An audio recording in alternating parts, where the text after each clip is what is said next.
Hello. Hello. सत साहिब जी, भगत जी। सत साहिब। पवन जी बोल रहे हो जी? हाँ जी। जी भगत जी, मैं ये कह रहा था कि बरवाला मेरे उपदेश लिया हुआ था। जी बरवाला 2011 में उपदेश लिया हुआ था और 12 में मुझे सपना मिल गया था जी। जी। तो 20 में जी थोड़ी गलती कर दी थी मैंने मतलब नाम नाम भी जैसे खंड हो गया तो कोई थोड़ी वाइन आइन भी यूज कर ली थी और हम्म। नाम खंड हो गया था कुल मिला के मतलब। और जो आर्य समाज के गुरुकुल थे हम्म। तो उसमें भी मैंने पढ़ाना शुरू कर दिया था। हम्म। और फिर वो मतलब कोई जॉब वॉब उस समय मेरे लगी नहीं थी। तो हम्म। गुरु जी के प्रति भी वो गलत भाव आ गए थे मेरे मन में मतलब। हम्म। तो ये भाव रहता था गुरु जी के प्रति मतलब बार बार वो, लेकिन वो छोड़ दिया था, वैसे कुछ कर दिया था। फिर 18 से वापस नई सिरे से उपदेश लिया। हम्म। फिर 21 से और लिया और अब मेरी इतनी आस्था है 2022 से 1-1.5 साल हो गए, मैं पूरा दृढ़ हो गया हूँ। हम्म। और पूरा दृढ़ हो गया हूँ और मतलब पूरी तरीके से ऐसे मन में ये भाव आ गया है कि अब मतलब चाहे आबाद रहूं या बर्बाद रहूं, यही मार्ग है मेरा और कोई चेंज नहीं करूंगा मैं। तो अब मेरा वो नाम खंड है तो उसके बारे में मैं क्या करूँ, ये तो मेरे काम नहीं कर रहे। 3-4 सालों से बीमार भी हूँ मैं मतलब। स्टेट खिलाड़ी हूँ, खेला हुआ हूँ मैं। हम्म। आईएएस का मैंने एग्जाम दिया भयंकर मतलब। सब गांव वाले और मेरे रिश्तेदार, आरटीओ डीटीओ, मेरे रिलेटिव सब कहते थे कि इसका नंबर पक्का है। तो उसमें भी मेरा लिस्ट में अभी आया हम्म। नहीं एग्जाम नंबर। हम्म। और राजपत्रित अधिकारी होता है उसका भी मैंने दिया। तो उसका भी अब रिजल्ट आना, परमात्मा देखो क्या करेगा मतलब। ये इतना पूरा का पूरा पढ़ लेता हूँ मैं, सारा का सारा रिवीजन हो जाता है और जैसे ही एग्जाम सिर पे आता है, अब एग्जाम होने वाला 25-26 दिन में, तो क्या पता कैसे उदासी उदासी होती है और कैसे क्या होता है मतलब। उसमें भी फाइट नहीं कर पाते। तो आपसे कुछ राय लेना चाहते, क्या कारण है इसका जी? देखो भगत जी, सबसे पहला कारण तो है, अगर भक्ति मार्ग में है तो मर्यादाओं का। हाँ जी। ठीक है, आपने बीच में गलतियां करी, वाइन वगैरह यूज कर ली, और भी कुछ आप हाँ बता रहे हैं गुरुकुल वगैरह में। हाँ। तो देखो, गलतियां तो चलो हो जाती हैं, क्योंकि संस्कार हम्म हमारे कमजोर होते हैं, थोड़ा हम्म साध संगति का भाव होता है, हम्म सत्संग सुन नहीं पाते इतने। हम्म तो मर्यादा तो खंड हो सकती है, हम्म लेकिन मर्यादा खंड होने के बाद वापस भगत जी परमात्मा की शरण में हम उस समय आते हैं हम्म जब या तो हम डायरेक्ट हम गुरु जी के पास जाएं, मान लो गुरु जी किसी आश्रम में हैं, जाके हम समय याचना करें। और हम्म वहां भी यदि हमने हृदय से समय याचना नहीं करी, खाली एक फॉर्मेलिटी के लिए कि चलो नाम शुद्ध करवा लेते हैं, और हम्म गुरु जी आपको कह देंगे ठीक है बेटा नाम शुद्ध करवा ले, तो भी नाम शुद्ध नहीं माना जाता है जब तक गुरु जी हृदय से उपदेश ना दें। और हम्म हृदय से उपदेश गुरु जी उस समय देंगे जब हम्म परमात्मा देख लेगा कि ये आत्मा अपनी उस गलती के लिए हृदय से पश्चाताप कर रही है। हम्म ठीक ही स्थिति गुरु जी की गैर हाजिरी में है। हम्म जैसे आज गुरु जी जेल में हैं, हम्म आपने कोई गलती कर दी, तो हम्म यदि आप हृदय से परमात्मा से अपने घर पे हम्म दंडोत करके प्रार्थना करोगे मालिक से, तो वो तो अंतर्यामी है, चाहे अमेरिका में बैठे हो आप, चाहे भगत जी दूसरे लोक में बैठे हो, हम्म उनको कोई बताने या जताने की जरूरत नहीं है। हम्म तो परमात्मा देखेगा कि वास्तव में इसको अपनी गलती का पश्चाताप है और आगे ये भक्ति करना चाहता है, हम्म तो ही परमेश्वर अपना आशीर्वाद देगा भगत जी, यानी नाम को सुचारू परमात्मा करता है। हम्म अन्यथा भगत जी ऐसे नाम सुचारू नहीं होता कि दोबारा जाके हमने टीवी पे मंत्र सुन लिए नाम शुद्ध हो गया। हम्म तो ये अब आप देखो, आपने किस भाव से, किस श्रद्धा से, किस पश्चाताप के हिसाब से आपने अपनी गलतियों की क्षमा याचना परमात्मा से की है, उसी आधार से परमात्मा आपको माफ करते हैं, और फिर आगे हमने उसी भाव से हमने अपनी भक्ति को जारी रखना है। और रही बात आपके एग्जाम वगैरह देने की कि उस समय मेरे को थोड़ा सा मायूसी सी हो जाती है, हम्म तो ये तो कॉमन सेंस की बात है भगत जी। हम भी पहले पढ़ा करते थे, जब हम्म एग्जाम का टाइम आता था तो भगत जी थोड़ा बहुत तो नर्वसनेस हो ही जाता हम्म है ना। तो ये हम्म तो कोई बड़ी बात नहीं है। दूसरी बात, आप केवल अपना कर्म कर सकते हो भगत जी, हम्म लेकिन उस कर्म का फल आपके हाथ में नहीं है। वो नौकरी हम्म लगना यदि आपके हित में होगा तो परमात्मा दया करेगा। अगर वो हम्म नौकरी लगना आपके हित में नहीं होगा, हम्म आपकी मर्यादाओं के टूटने का कारण बनेगा, या आपकी भक्ति में कोई बाधा बनेगी आगे चल के, और परमात्मा यदि आपसे भक्ति करवाना चाहते हैं हम्म तो अंतर्यामी परमात्मा आपको वो नौकरी नहीं लगने देगा, चाहे आप कितने हाथ पैर मार लेना। तो आप जी केवल जी। अपना कर्म करो और परमात्मा से प्रार्थना करो और मर्यादाओं का अपना ध्यान रखो। बाकी आपके हाथ में नहीं है। और ना ही ऐसा है कि नौकरी नहीं लगेंगे तो खाएंगे नहीं भगत जी। ये दुनिया सारी नौकरी थोड़ी करी है, दुनिया सारी थोड़ी IAS और जिला कलेक्टर बन के बैठी है। अगर भगवान की शरण में है तो देना भगवान ने है, जो तीनों लोकों में प्रवेश करके सबका भरण पोषण कर रहा है भगत जी। और आज से 50-60 साल पहले कौन नौकरी करता था? भर रहा था ना परमात्मा, कोई न कोई काम धंधा, कोई न कोई माध्यम किसी न किसी को एक दूसरे के प्रति बना रखा है ना। औरतें कौन सा काम धंधा करती है? 90% वो मर्दों को माध्यम बना रखा है ना परमात्मा ने। बच्चे कौन सा नौकरी करते हैं? माता पिता को माध्यम बना रखा है ना। पेट में कौन सा नौकरी कर रहे थे? माँ को माध्यम बना रखा था ना भगत जी। जानवर कौन सा नौकरी करते हैं? हमसे कई गुना ज्यादा खाते हैं भगत जी। तो देने वाला परमात्मा है, और वो देगा उस समय जब हम उसके ऊपर विश्वास करेंगे और उसके प्रत्येक वचन में चलेंगे। देखो, बाप अपने बच्चों से तभी प्रसन्न रहता है जब वो बाप की बातों को महत्व दे और फालतू के लोगों की जो कुसंगति है उसको त्याग दे और अपनी मर्यादा तोड़ने से बचाए। तो भगत जी, मैनेजमेंट की कुसंगति में यदि आप हो तो वो त्याग दो और आज से साथ संगति से जुड़ जाओ। वीडियो देखो, वीडियो देखने से आपको दृढ़ता मिलेगी, आपको हिम्मत मिलेगी, भक्ति मार्ग में आगे बढ़ने की सत प्रेरणा मिलेगी और इसी से हमारे काम बनेगा, हमारी बात बनेगी और दूसरा कोई तरीका नहीं है। अभी जी अभी अभी मतलब मैं 1 तारीख तक तो मेरा जोरदार रोटेशन था। 1 तारीख तक तो ये जो 1 तारीख तक गई ना, 1 तारीख तक तो मेरा शानदार रोटेशन था। इतना मस्त रोटेशन था कि जोरदार रोटेशन था। मुझे लगता था बस ये अभी दिसंबर में एग्जाम होने वाला है, ये तो अपने लिए कुछ भी नहीं है, मालिक ऐसे ही निकाल देगा। फिर 2 तारीख को मैं सेवा में गया था, कोई पोस्टर चिपकाने की। कोई भगत थे गाँव के, तो उन्होंने बोला यार तू आ जा, थोड़ा यंग है और तुझे नॉलेज है, फटाफट चिपकाने था। तो उस समय मैं साथ में था, तो 7-8 गाँव में हमने पोस्टर चिपका दिया जल्दी जल्दी। वो सिर्फ आटा लगाते थे, मैं चिपका देता था। और बोले कि तुझे यहाँ जानते भी हैं लोग, हर कहीं तो कहीं चिपकाएंगे तो कोई दिक्कत नहीं, और नहीं तो चिपकाने नहीं देते गाँव में। तो 2 तारीख को फिर पोस्टर सेवा कर दी, 3 तारीख को और कर दिया। 5 तारीख से फिर कोई कोऑर्डिनेटर थे, उनका फोन आ गया कि आप आश्रम में आओ सेवा देने। तो फिर मैंने सोचा कोई दिक्कत नहीं, भगत आएंगे, भोजन करेंगे, चले जाओ। तो 5 तारीख को फिर मैं वहाँ चला गया। 5, 6, 7, 8 जैसे ही मैं आश्रम गया, तीसरे दिन घर पे मम्मी बीमार हो गई, भयंकर पेट दर्द करने लगा। वो भी उपदेश ही है। 11 तारीख तक आश्रम से वापस आया।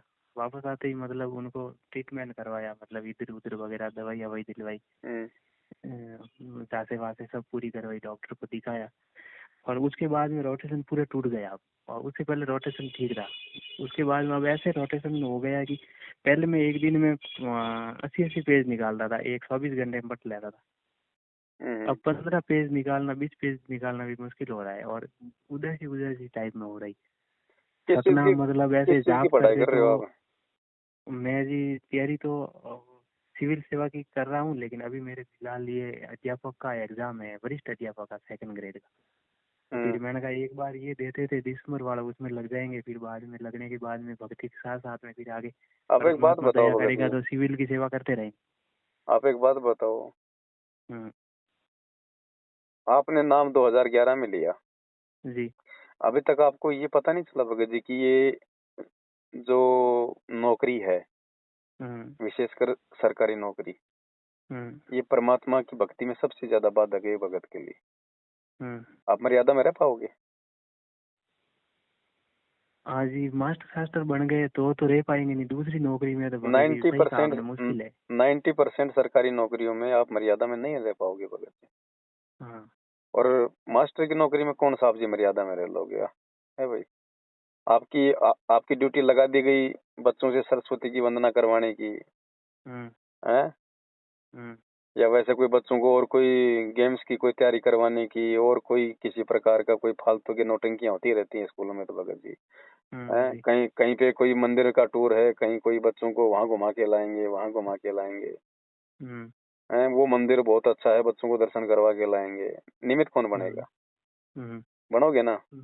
हम ही बनेंगे। हाँ भगत जी, मालिक से अरदास ये करो, अपने मन में इच्छा मत रखो नौकरी की। मैं ये नहीं कह रहा कि आप नौकरी के लिए आप तैयारी मत करो जी, लेकिन नौकरी को टारगेट बना के आप ये पढ़ाई मत करो भगत जी, वरना आप सबसे बड़ा धोखा खा रहे हो। आप ये एजुकेशन परमात्मा ने नौकरी के लिए नहीं दी हमारे को।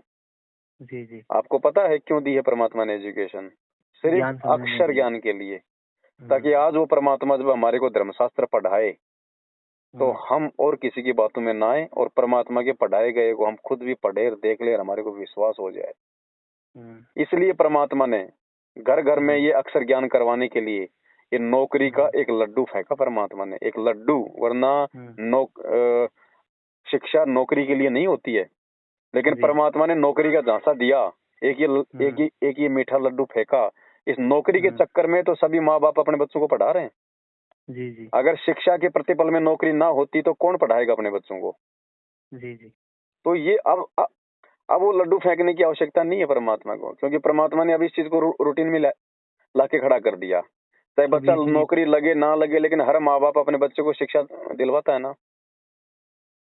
भगत जी, एक दिल्ली में अभी वरिष्ठ इंस्पेक्टर है, पुलिस ऑफिसर है दिल्ली पुलिस में, प्रॉपर दिल्ली से ही है। तो उनसे कोई मेरी मुलाकात हुई थी, तो उनकी इच्छा थी भाई कि हमारे की लड़की है, उनकी थोड़ी एज ज़्यादा थी लड़की की, और मेरी भी एज हो रखी है 29-30 तक।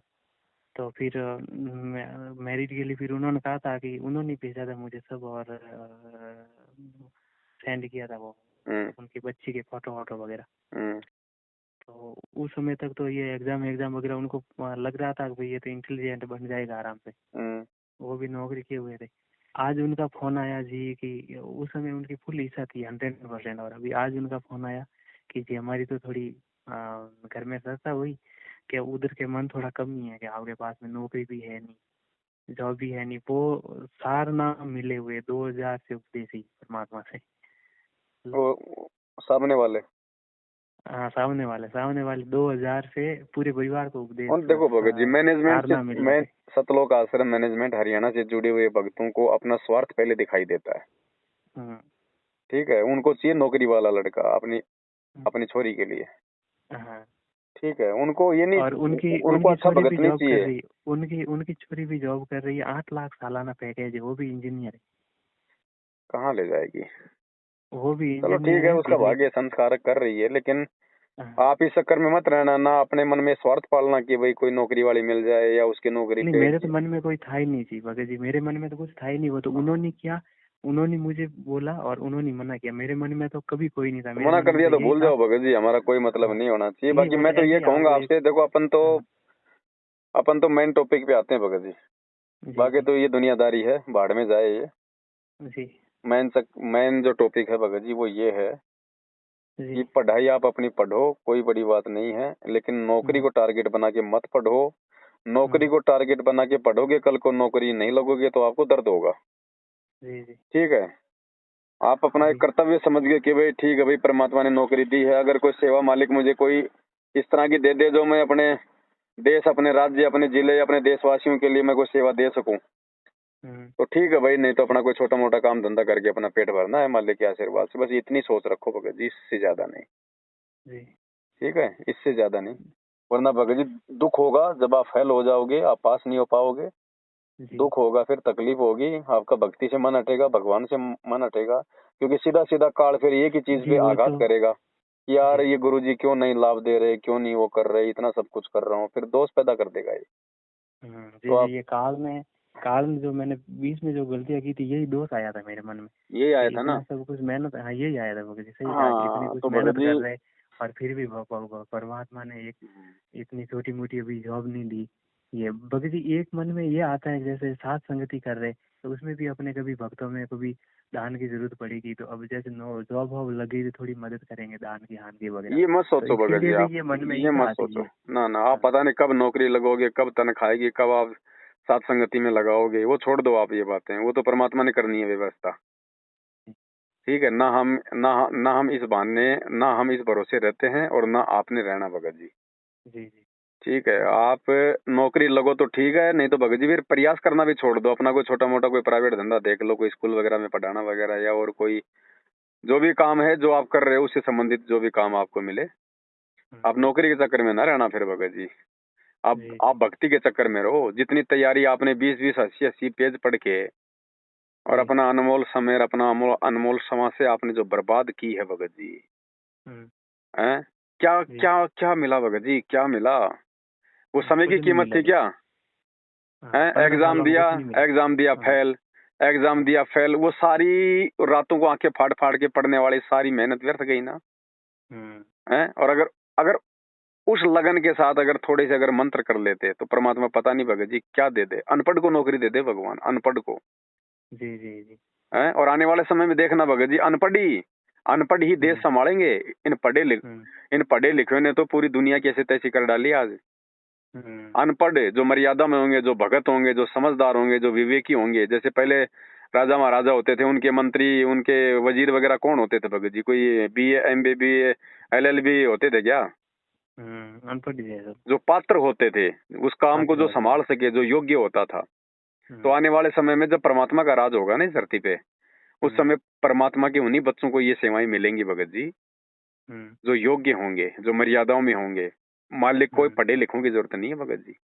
हम्म तो आप भगत जी परमात्मा की भक्ति को ज्यादा ध्यान दो। अगर नहीं आपकी हम्म बात बन रही है तो छोड़ दो हम्म इस चीज को। आप नॉर्मल तरीके से अपनी तैयारी करो, नॉर्मल तरीके से अपना एग्जाम दो, लेकिन टारगेट नौकरी मत बनाओ। आपका हम्म, टारगेट आपकी भक्ति होनी चाहिए ज्यादा से ज्यादा भगत जी, भक्ति। अगर आपका जी। भक्ति में मन कम है और उसमें फालतू के भगत जी, अगर वो कचरा पट्टी में ज्यादा मन लग रहा है ना वो किताबों में, तो हम्म भगत जी अभी बहुत कमी है, बहुत कमी है अभी। हम्म, नौकरी भी परमात्मा की रजा से मिलेगी भगत जी, आपकी आंख फाड़ के पढ़ने से नहीं मिलेगी।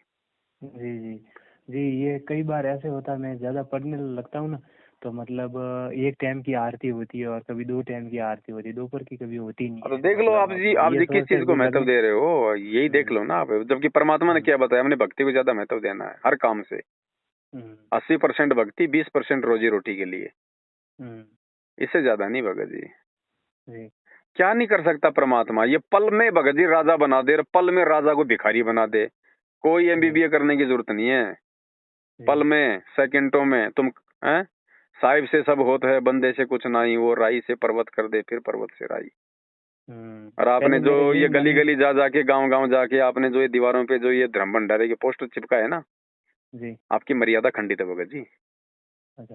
क्योंकि आपके द्वारा चिपकाए गए पोस्टरों को आधार बना के कितने जगत वाले आए वहां पे, हम्म। कितने लोग आए वहां पे, हाँ खूब आए सरपंच हैं? वगैरह, हाँ प्रधान मुखिया तो राजनेता क्या सब। प्राप्त हुआ भगत जी? किसने बैठ के वहां पे सत्संग सुना? किसने कोई अच्छी बात करी होगी वहां पे? वो जगत वाले हैं, उनके मुंह से क्या निकलेगा, उनके क्या विचार हैं भगत जी? हम्म हैं? आप लोगों ने किन लोगों को बुला लिया वहां पे भगत जी? अपने अपने मीठे पानी में आपने आप लोगों ने खारा पानी डाला है। हम्म परमात्मा ने 2011 से जुड़े हैं आप, कभी देखा आपने परमात्मा ने कभी भंडारे के नाम पे कभी हरियाणा के सरपंचों को, विधायकों को, मंत्रियों को कभी बुलाया हो? हम्म? नहीं नहीं थी वहाँ तो, और मतलब वहां वो कोई जो लोग आए हैं, आप गए होंगे आश्रम में, हम भक्तों हाँ का रहन सहन, पहनावा और उनका है अलग टिप था। टॉप और सोने चांदी की अंगूठियां और गले में चैन और फलाना दिखाना, मोबाइल दो दो हाथ में टोरे से बात करना, दिखाना उनकी गंदी नजरें कहाँ कहाँ। हम्म, और हम आओ आओ जी सरपंच जी, आओ आओ जी सरपंच जी। अरे मूर्खो, भगत से बड़ा कोई सरपंच है क्या? जी जी। भक्तों को इज्जत नहीं, भक्तों को तो नीचे बैठा रखा है जमीन पे कि तुम तो यहाँ पे इस मेट पे बैठो। और उनके लिए भगत जी वो गद्दे ला रखे हैं, बड़े बड़े सोफे ला रखे हैं उनको। उनके सफेद सोफे लाए थे 5-5 6-6 हज़ार के लाए थे वो। ना सोजत आश्रम में। हाँ तो में लाए थे, वो साइड में किया था सब तो उनके क्या लिए, है साइड भगत में जी ये? VIP के लिए खाना वाना वगैरह टेबल, वो हम्म? कांच की टेबलें लगाना सब साइड में किया था उनके लिए। उनके लिए कांच की टेबलें, बड़े बड़े फोम के हाँ गद्दे, बिस्लरी का हाँ पानी, भक्तों को वही हाँ टंकी का पानी है। जबकि और परमात्मा ने क्या अलग। बताया? परमात्मा ने क्या है कि विशेष सम्मान और विशेष खुराक दूध देने वाली भैंस को दिया जाता है, या मतलब बाखड़ी को। दूध तो देने ये वाली। तो ये तो बाखड़ी थे, ये जितने भी आए थे नालायक ये तो। हम्म भगत जी अगर भगवान ने अगर इसी प्रकार से दुनिया को अगर अपने से जोड़ना होता ना, ये लालच दे दे के हम्म भंडारे के, हम्म तो हम्म ये काम 27 साल से गुरु जी को याद नहीं आया था क्या? हम्म ये मनमान आचरण हो रहा है, काल भगवान ये भक्ति ठगरा भक्तों की। अब मान लीजिए 50,000 आ गए जगत वाले, हम्म छोटे मोटे, कोई मंत्री संतरी भी होगा, कोई कोई होगा कोई छोटे मोटे। अब भंडारा हम्म करेंगे भगत जी, तो आदमी 150 रुपये दान पेटी में डाल के जाता है ना हम्म भगत जी। वो जगत के ऊपर तो 3 लोग का भार है। किसी का तो शराब का दुकान है, कोई बकरे काटता है, कोई चोरी करता है, कोई ठगी करता है, कोई झूठ बोलता है, कोई किसी की आत्मा दुखा के अपना काम धंधा कर रहा है। वो हम्म, हाय भगत जी, वो मैल उन्होंने उन दान पेटियों में डाला कि नहीं डाला? अब अगली बार आप उन आश्रमों में जाओगे, वो मैल आप लोग भोजन। खाओगे कि नहीं खाओगे? जी जी। भक्ति क्या खाक बनेगी? हम्म यही तो काल की सूक्ष्म चाल है। इसलिए तो हम कह रहे हैं फर्जी नामदानी केंद्र है, फर्जी सेंटर है। केवल इन्होंने अपना धंधा करना है भक्ति और भगवान से, तो इन्होंने भक्तों को कब का दूर कर दिया। हम्म और जिनके थोड़े बहुत काम सर रहे हैं ना, उनकी बैटरी चल रही है, भक्ति नहीं चल रही है। तभी तो आए हम्म दिन मर रहे हैं। वो आए रहे थे जोधपुर से आ रहे थे, एक्सीडेंट हुआ, वो नहीं मरे 3? हम्म क्यों मरे भाई? भगवान के लिए जा रहे हम्म थे ना। हम्म क्यों नहीं बचाया परमात्मा ने? क्योंकि इधर से तो मर्यादा टूटी हुई थी, उधर से उनका कोई संस्कार आ गया था बुरा, तो भगवान ने भी कोई रक्षा नहीं करी। तो भगत जी आने वाले समय में किसके साथ क्या हो जाए कोई भरोसा नहीं है, जो मैनेजमेंट के साथ में जुड़ा हुआ है। और इनकी कुसंगति करोगे भगत जी, भक्ति में आपका मन लग ही नहीं सकता। बकवादों में तो लग जाएगा, क्योंकि ये माया के पुजारी हैं, भक्ति के पुजारी नहीं है, ये माया के पुजारी हैं। इनको चाहिए भक्तों को खुश रखो। भगत अगर बीड़ी पी के खुश रहना चाहता तो खुश रहो, बस हमारे आश्रम में आते रहो, दान धर्म तुम करते रहो। इनको कोई ज्ञान की बात नहीं, कोई ज्ञान। आप वहाँ पे 2 दिन रहे, 3 दिन रहे? मैं वहाँ भगत जी 5 को गया था, शाम को 5, 6, 7, 8, 9 5 दिन रहा। बैठ के कोई ज्ञान चर्चा हुई भगत जी वहाँ पे? कोई अच्छी बातें हुई वहाँ पे? उन नेताओं को बैठ के 2 घंटे मतलब सत्संग सुनाया गया था क्या? वो कुछ नहीं सुनाया उनको, तो वो शाम को वहाँ तो जैसे मेला नहीं लगता है, जैसे मेला लगता है, मेला कोई तो बंदर नचा रहा है, कोई रीछ नचा रहा है, कोई कह रहा है ले जाओ बीड़ी का मंडल बहुत सस्ते में, कंपनी का प्रचार, भक्तों के हाथों में वो बिसल दे दी, पिर पिर कर रहे हैं, तू इधर जा, तू इधर जा, इधर, अरे भंडारे में ये हो गया वो हो गया। भगत जी जैसे होता है ना, वो गधे और गायों को एक जगह इकट्ठा कर देते हो, कैसे वो भगदड़ मच जाती है। तो इन नालायकों ने गायों के बाड़े में और इन गधों को इकट्ठा कर दिया, आप जैसे लोगों के माध्यम से ये प्रचार करवा के। तो भाई दोषी आप भी हो भगत जी, इसमें दोषी आप भी हो भगत जी। परमात्मा का मार्ग वो नहीं है जो आप लोगों ने किया है या जो ये लोग कर रहे हैं। अगर ज्ञान से सोचोगे तो आप 2011 से उपदेशी हो भगत जी, कोई बच्चे नहीं हो, अनजान नहीं हो जी। ठीक है भगत जी, मतलब एक जैसे ये जो मैंने जो उपदेश लिया था बरवाला से, तो भगत जी वहाँ बरवाला में परमात्मा ने आशीर्वाद दिया था, और लाइन में परमात्मा के गुरु जी के दर्शन के लिए लाइन में लगते थे और दर्शन भी हो रहे थे।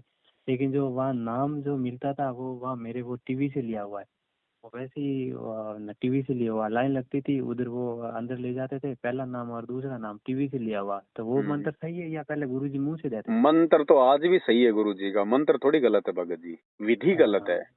और आश्रम में जो दिया जा रहा था ना भगत जी नाम, आदेश नहीं था गुरु जी का, मैनेजमेंट की सलाह के आधार पे नाम दिया जा रहा था। लेकिन वहाँ एक फायदा था, नाम दीक्षा लेने के बाद फार्म लेके हम गुरु जी से आशीर्वाद लेके आ जाते थे, तो हमारा नाम सुचारू हो जाता था। आज तो वो भी नहीं हो रहा भगत जी, आज तो वो भी नहीं हो पा रहा। तो भगत जी देखो, अंत में चिंतन आपने करना पड़ेगा, अगर अपना आत्म कल्याण चाहते हो तो भगत जी। नहीं तो भगत जी कोई फायदा नहीं है इस भक्ति का, चाहे आप लगे रहो चाहे इसमें, कितनी आरती कर लो, कितने मंत्र कर लो, कितनी तुम इनकी झूठी सेवा करवा दो, 1% लाभ नहीं मिलेगा। जब वो बुरा दिन आना होगा तो परमात्मा हाथ ही नहीं लगाएगा भगत जी। आए दिन संगत मर रही, आप देख लो भगवान क्यों नहीं बचा रहा। तो आने वाला समय तो कितना विनाशकारी है भगत जी, इतना तो आपको पता होएगा। दुनिया ऐसे संत रामपाल जी को भगवान नहीं मानने वाली, जिस प्रकार से दुनिया चल रही है। दुनिया को परमात्मा बंदर दिखाएगा, बंदर, लोगों की आंखें फटेंगी, तब लोग मानेंगे कि हाँ भाई संत रामपाल जी भी कोई पावर है। तो उस समय कैसे बचाव होगा भगत जी, जब आज ही भक्तों को भगवान नहीं बचा रहा। तो भगत जी मर्यादा तोड़ के भक्ति करने वालों का परमात्मा साथ नहीं देता है, वो चाहे अपने आप को चाहे भगवान की शरण में समझें। तो अब आप देखो भगत जी, आपने क्या करना है। ये मेरा नंबर है, आप सेव कर देना अपने ग्रुप में, मतलब अपनी का। चलो मैं तो सेव कर दूंगा भगत जी, लेकिन आपने भी तो भगत जी विचार करना पड़ेगा ना इन सब बातों पे। हम तो देखो सलाह दे सकते हैं भगत जी, बाकी मानना ना मानना, उस चीज पे चलना ना चलना, ये तो आपके अपने संस्कार और ज्ञान भगत जी वो तो मैं तो यहाँ गया हूँ, यहाँ सेवा में इस बार गया हूँ, मैंने कहा वहाँ पर भी भगत अगति आते हैं ऐसे, ये कुछ सोच के। लेकिन आपसे तो मैं काफी लंबे समय भगत कौन नहीं है भगत जी, भगत कौन नहीं है? जगत वाले क्या भगत नहीं है क्या? वो भक्ति नहीं करते जगत वाले? वो भी करते ही है। आप और हमसे अच्छी भक्ति करते हैं। अरे हम तो फिर भी लेटरिंग में बैठे बैठे आरती कर लेते हैं, बसों में चलते चलते आरती करते हैं। जगत वाला अगर भक्ति करता ना तो भगत जी वो अपने एक जगह पे आरती करता है, बैठ गए। वो ड्रामेबाजी नहीं करता कि लगा दी मोबाइल में, वो भी वो जय जगदीश हरे की पुस्तक हाथ में लेके करता है। और यहाँ पे भोग की आरती हुई होगी, संध्या आरती भी हुई होगी। बता दो उस लाखों की भीड़ में से अगर 2% लोग बड़ी मुश्किल से कोई पुस्तक लेके आरती कर रहा होगा, बाकी 99% तो कोई तो बाथरूम में भग रहा है, कोई लेटरिन में भग रहा है, कोई क्या कर रहा है, कोई बातचीत कर रहे हैं आपस में। भक्ति है ये ड्रामेबाजी है, ड्रामेबाजी। भगत जी हमने ये भक्ति उस हिसाब से करनी होती है, जैसे बच्चा एग्जाम के टाइम पे अगर दूसरा उसको अगर 1 मिनट के लिए भी अगर उसका ध्यान भटकाना चाहे ना, तो उसको गुस्सा आता है, वो मना कर देता है कि भाई कि भैया चुपचाप रहे। उस हिसाब से हम ये आरती, ये मंत्र, ये भक्ति करेंगे ना, ये सत्संग सुनेंगे, तब ये परमात्मा कहीं हमारे को संभालेगा भगत जी। हम तो फॉर्मेलिटी कर रहे हैं, फॉर्मेलिटी हो रही है। तो गुरु जी को तो अभी तो भगत जी गुरु जी को मान ही नहीं रही संगत है। अभी तो गुरु जी तो डाडी मुछवाड़े को मान रही है कि वो है परमात्मा, वो कागज के टुकड़े को भगवान मान रही है। अभी तो भक्ति कहाँ चलेगी? ना गुरु जी की कोई शिक्षाओं पे चल रहा, ना गुरु जी के कोई वचन फॉलो कर रहा, तो कहाँ से भक्ति बनेगी भगत जी? तभी तो मर रहे हैं आए दिन। नहीं, मैं तो इसमें सेवा में यहाँ पहली बार गया भगत जी, पहली बार सेवा दी आश्रम बनने के बाद में। ओ भगत जी, अगर पहली बार अगर कोई जहर खाएगा तो क्या नुकसान नहीं होगा? हाँ भगत जी, एक ये चीज देखी यहाँ तो मैंने, वो जो वीआईपी लोगों के लिए अलग अलग, और वो जो नामदान पे वगैरह जो भरतपुर झुंझुनू सीकर के जो भगत आए थे नामदान पे, जो कोई नया उपदेश है उनको वो फॉर्म वॉर्म भर रहे थे, तो वहाँ उधर में गया था, थोड़ी देर बैठा था, तो वहाँ पर भी 2-3 भक्तों के मुंह से सुन लिया। वो बोले, जो नामदान में भक्त बैठे थे, उनको आगे बोला कि सभी के सीधे हो जाओ और आराम से व्यवस्थित बैठोगे। वो बोला कि क्या हो गया? नामदान वाले भगत बोले, मैं पास में वो खड़ा था, मैंने कहा क्या हो गया भाई, क्या व्यवस्थित हो गए? तो वो साइड में बैठा था, तो वो दूसरा भगत बोला वीआईपी लोग आ रहे हैं, इसलिए सही व्यवस्थित कर दो था। कोई नहीं भगत जी, जैसा जो लोग वर्तमान में जो बीज बो रहे हैं ना इस भक्ति मार्ग पे, भगत जी वही फसल काटेंगे। वही जैसा बोएंगे वही फसल काटेंगे। परमात्मा हाथ ही नहीं लगाने वाला भाई। तो ये चाहे जो मर्जी ड्रामे कर लो भगत जी, ड्रामे ज्यादा दिन नहीं चलते हैं। हिसाब देना पड़ेगा भगवान को, हिसाब। भगवान ने नाम दिया, अनमोल चीज, तुमने उसकी संभाल क्यों नहीं करी? संभाल क्यों नहीं करी भगत जी? उसकी हिसाब मांगेगा परमात्मा। भगत जी 2014, 15, 16 तक तो मतलब मेरा सतनाम ऐसे चलता था, अगर रात में जब मैं सोता था ना तो ऑटोमेटिक सुमिरन होता था, सारी रात इतनी मस्त नींद आती थी और श्वास से वो चलता रहता था। दिन में कभी कभार ऐसे ध्यान नहीं देता उसके ऊपर, सतनाम के ऊपर, तो ही कभी कभार अचानक थोड़े खाली हो जाते थे, ऑटोमेटिक शुरू हो जाता था।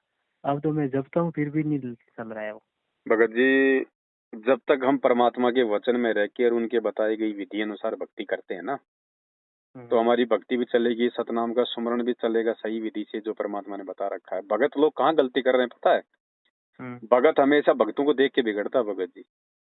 जब हम शुरू में नाम दीक्षा लेते हैं ना, कोई भी आदमी ऑडियो वीडियो से आरती नहीं करता। सब भगत जी बैठ के अपनी भक्ति बोध से करते हैं। मंत्र भी बड़ी लगन से करेंगे, पूरे मंत्र करेंगे हैं, देखे वो पढ़ के। और जैसे ही हम जो पुराने भगत हैं या कोऑर्डिनेटर हैं उनके संपर्क में आने लग जाते हैं, तो फिर देखते हैं यार ये तो संध्या आरती भी कर रहे हैं, ये तो खाना भी खा रहे हैं, ये तो असुर निकंदन रमणी बना दी, भक्तमती चाय बना रही है, भगत बात कर रहा है। यार ये काम अच्छा है यार, मैं तो फालतू में मतलब अपना समय बर्बाद करता हूँ। जब ये मेरे से पुराने ऐसे कर रहे हैं, इसका मतलब ये सही है। तो वो भगत फिर वहां से बिगड़ना शुरू हो जाता है भगत जी, और वो भी फिर वही प्रक्रिया अपना लेता है जो प्रक्रिया गुरु जी के भक्ति विधान में नहीं होती है। वो उन भक्तों को देख के और फिर वो भक्ति में शॉर्टकट अपनाने लग जाता है, वहीं से उसकी भक्ति का सारा सत्यानाश होना शुरू हो जाता है। तो भगत जी भक्तों को देख के मत चलो, भक्तों की उन्हीं क्रियाओं को देखो जो क्रियाएं आपको गुरु जी के ज्ञान से ठीक लगती हैं। ये यारी जोड़ने का मार्ग नहीं है, रिश्तेदारी जोड़ने का मार्ग नहीं है भगत जी। ये एक एक समय की कीमत है। भगवान ने एक एक समय की कीमत बताई, हाथ से निकल जाएगा समय। एक बार ये तन छूटा क्या कर लोगे फिर? अगर मानव जन्म भी मिल गया तो फिर से ये पढ़ाई पढ़नी पड़ेगी, फिर से यही पढ़ाई पढ़नी पड़ेगी, और फिर क्या जरूरी कि जो ज्ञान जिस स्तर का आज हमें समझ में आया है अगले जन्म में आ जाएगा। सही तो भगत जी, भगत जी ना तो भगत पार करेंगे, ना ये आश्रम पार करेंगे, परमात्मा की भक्ति और मर्यादा पार करेगी। उससे हम हो रहे हैं दूर धीरे धीरे। ठीक है, अभी भी वक्त है भगत जी, संभलो, शर्मा शर्मी मत करो। एक तो कल हम लोग उत्तर प्रदेश के बांदा से आ रहे थे, रात के 9 बजे आ रहे थे। मैं था, एक भगत जी थे गाड़ी से। रास्ते में एक पुलिस वाला मिल गया, उसने हाथ दिया, हमने बैठा लिया कि भाई चलो भाई कोई प्रशासनिक आदमी है तो बैठा लेते हैं। वो कोई शादी वादी में जाके आया था, ड्रेस में था, गाड़ी में बैठ गया। बैठते भगत जी तुरंत 20 सेकंड बाद मैंने गाड़ी रोक दी। रोकते मैंने कहा साहब आपने शराब पी रखी है क्या? बोले हाँ भाई साहब शराब पी रखी है। मुझे साहब हाथ जोड़ते हैं, हम सत्संगी आदमी हैं, हम आपको आगे नहीं लेके जा सकते। हाँ बोले साहब कोई बात नहीं, कोई बात नहीं साहब, कोई बात नहीं, कोई बात नहीं। फिर उसको महाविनाश की अंतिम चेतावनी की एक पुस्तक दी। ठीक है भगत जी, लोक लाज नहीं चलती इस मार्ग में, ये भय नहीं चलता इस मार्ग में भगत जी। पुलिस वाला क्या है, प्रधानमंत्री बैठा है, गुरु जी की मर्यादा से बाहर है, तुरंत उसी समय साथ छोड़ दो भगत जी। और हम यहाँ पे मैनेजमेंट की पूंछ पकड़ रहे हैं, आंखों के सामने 8 साल से इतने उल्टे कर्म कर दिए, इतने उल्टे कर्म कर दिए, जो कर्म सिवाय गुरु जी की बर्बादी के कुछ नहीं देते। तो कहाँ से परमात्मा लाभ देगा भगत जी? 2017 तक तो भगत जी, 2016 तक तो मेरी भक्ति ऐसे थी कि पूरा गांव एक साइड में था और मैं एक साइड में था। उस समय हमारे गांव में 2 ही भगत थे हम, तो पूरा गांव और पूरा जिला एक साइड में था, मैं एक साइड में था। मतलब इतने कठोर नियम थे कि जगह जगह पता लगता कि भैया आदमी कुछ बीड़ी पी रहा है, मांस खा रहा है, तंबाकू खा रहा है, तो उसके हाथ का हम पानी भी नहीं पीते थे। इतना वो नियम था दुनिया भर का। कहीं कोई फंक्शन हो रहा है तो बोलने का वो थोड़ा एक्सपीरियंस था। कहीं मंच पे कोई प्रोग्राम होते थे, स्कूल स्कूल में बुलाते थे बोलने के लिए, तो फिर वो माला लेके खड़े हो जाते थे। तो हमने कभी माला गले में नहीं दिलवाई। सारे लोग बोलते थे कि यार ये इतना बढ़िया बोलता है, इंटेलिजेंट पागल है क्या आदमी। तो कभी हमने गले में माला नहीं दिलवाई। भले लोग कहते थे कि ये तो मूर्ख है, कहते थे। इतने ऐसे मतलब नियम में रहते थे। नियम तो आस्था तो थी हमारी, लेकिन बीच में हमने ये किया, बीमार पड़ गए, खांसी वासी हो गई। लंबे समय से कोरोना के समय बीमार पड़े थे, 1-2 साल तक खांसी चली कप आता था और ठीक हुए नहीं। तो फिर किसने कहा आप अंडे खा लो, किसने कहा आप थोड़ी वाइन पी लो, तो उसके चक्कर में वो हमने अरे भगत जी कैसे कर लिया यार आप लोगों ने यार इतना। उसके चक्कर में वो आप तो मतलब हमारे से पुराने हो, मेरे से भी 2 साल पुराने हो आप तो। 2 4 मतलब 6-7 महीने इतना पैसा खर्च किया, डॉक्टर से दवाई चल रही थी, वो असर ही नहीं कर रही थी। वो दवाई कोई भगत असर जी नहीं कर रही थी। आज आपने पहली बार फोन किया है क्या मुझे? 2 बार अपनी और बात हो रखी थी। मतलब आपने मुझे कहा था भगत जी कि हमारे साथ आ जाओ सेवा में, ऐसे 1-2 ही बार और हो रखी थी बात हमारी। फिर उसके बाद में तो लंबे उसके समय में बाद वो भी आपने वापस। गलती कर दी ना, अभी ये जाके ये धर्म भंडारों में गांव में न्योता देने की, फिर आपने गलती कर दी। भगत जी ये आपका तीसरा मौका, लास्ट मौका बड़े भाई। मैं नहीं कह रहा, ये परमात्मा की तरफ से संदेश समझ लेना। अगर आपकी बार भी यदि आप नहीं सुधरे और आपने इन लोगों का अगर बिल्कुल साथ नहीं छोड़ा भगत जी आपका फ्यूचर ठीक नहीं है फिर आगे। आप ये यकीन मान लेना भगत जी। फिर कल को कोई घटना अगर आपके साथ होती है, परमात्मा को दोष मत देना भगत जी। ये अंतिम संदेशा दिलवा रहा है आज आपको परमात्मा। भगत जी वो मतलब उधर ज्यादातर जो हमारे समाज के जो भगत है ना, मेरे समाज के आजू बाजू पूरी पाली जिले के, वो सारे के सारे यही जुड़े हुए। आप देख लो, आपने अपने समाज को देख के चलना है या फिर अपने भगवान को देख के चलना भगत नहीं भगत जी, मेरी बात सुनो। तो अभी खुद के मेरे सगे जिया जी वो ठेकेदार है। तो वो मतलब 1 साल में कम से कम 10-15 पाठ करवाते। बड़े ठेकेदार है, 1 साल में कम से कम 10-15 पाठ यहाँ करवा लेते हैं आश्रम में। वो भी यहाँ जुड़े हुए। और बाकी जो मतलब रिश्ते की जो बात चल रही है, वो सारे के सारे भगत यही जुड़े हुए। तो सारे भगत बोल रहे भाई आपकी रमे नहीं करेंगे। मैंने कहा भाई यहाँ से ही भक्तों में होने से ये रमे नहीं करेंगे। ये तो फिर मेरे मन में ये आया, अभी 2-3 दिन से ये मेरे मन में आया भगत के, ये भी भगत ही है। तो ये अगर रमेणी करेंगे तो क्या पता अपने जो अपने भाई साहब है भगत जी है, पवन भाई जी, उनको भी बोल देंगे तो भगत तो उधर भी खूब है अपने। नहीं भगत जी देखो, हम ना तो सात संगतियों में रमेणी की कोई बात करते हैं, ना हम किसी की रमेणी करवाते हैं, ना हम रमेणी करवाने के ठेकेदार भगत जी। ये काम हमारे बस के बाहर की बात है। सात संगतियों में केवल भगवान की चर्चा, परमात्मा की चर्चा होती है, दूसरा काम नहीं होता भगत जी। रमेणी करनी है ठीक है, भक्तों से आओ मिलो संपर्क करो, लेकिन बातें अपने घर जाने की बात। हाँ वही तो। हाँ, सात संगति में नहीं भगत जी। हम लोग इनकी तरह ड्रामा नहीं करते, हमको ये पंडाल नहीं सजाते कोई ब्याह शादी के लिए। और अगर और यदि आप रमेणी के मकसद से सात संगति से अगर जुड़ना चाहते हो तो भगत जी और ज्यादा नीचे जाओगे, ध्यान रखना। क्योंकि परमात्मा सात संगतियों में बकवाद के लिए जगह नहीं रखता भगत जी। और बकवाद करने जो आएगा वो नहीं टिक पाएगा। मेरे साथ देख लो ना, जो लोग 4-4 से मेरे साथ रह रहे थे, छोटी मोटी सेवा कर रहे थे, जैसे उनके मन में वो बकवाद करने की इच्छा जागृत हुई, परमात्मा ने साइड में करवा दिया। भगत जी सात संगति में केवल परमात्मा प्राप्ति के लिए आना तो फायदा, नहीं तो कोई फायदा नहीं है। परमात्मा नहीं टिकने देगा। हमें तो नहीं पता कौन क्या कर रहा है, किसके मन में क्या सोच है, लेकिन अंतर्यामी परमात्मा सात संगति के साथ है भगत जी। मालिक डिस्कनेक्ट कर देगा और सात संगति से जो आउट हो गया उसको फिर जिंदगी में मौका नहीं है, इस जन्म में। इस जन्म में मौका नहीं है भगत जी। मैनेजमेंट से निकला हुआ भगत को मौका है, साथ संगति से निकले हुए भगत को मौका नहीं है, हम्म, तो सोच समझ के कदम रखना साथ संगति की तरफ भगत जी। हम्म। और पहले आप नहीं उधर भगत से तो जी वो निकल तो लो, साथ संगति में आना तो बहुत दूर की बात है, पहले आप मैनेजमेंट से तो निकल लो भाई। वो आप तो उधर भगत से जी नहीं निकल पाओगे जहां तक मेरा आइडिया है। नहीं, यहाँ से तब निकले हुए ही है, यहाँ से तो क्या है। अरे कल को जीजा जी बैठ जाएगा आपको प्रवचन देने, भगत जी कहाँ से निकले हो अभी। ये लोक लाज शर्मा शर्मी दबाव बहुत बड़ी चीज होती है भगत जी, ये ऐसे नहीं छूटती। कामी क्रोधी लालची इनसे भक्ति ना होई, भक्ति करे कोई सूरमा जात वर्ण कुल खोई। चलो ठीक है, नहीं ऐसे आप विचार करना, परमात्मा से प्रार्थना करना, ठीक है बड़े भाई। अपने अपने भगत जी यहाँ सात संगति अगर पाली के आसपास में कहीं होती तो कहाँ होती है नजदीक। फिलहाल भगत जी वो वीडियो देखो, पहले जानकारी प्राप्त करो, हम्म, ठीक है। जो आदमी वीडियो देख के सुधर जाएगा उसको साथ संगति में आने की जरूरत नहीं है भगत। हम्म, और कहीं कोई मौका लगे, आपको पता चल जाए तो भगत जी आ जाना। जब साथ संगति से जुड़ोगे, वीडियो देखोगे, आपको साथ संगतियों का भी मालूम चल जाएगा कहाँ होती है, क्या क्या होती है। हम्म। ठीक है, अभी मैं कहीं जा रहा हूँ सेवा में, है। जी सत्साई जी। सत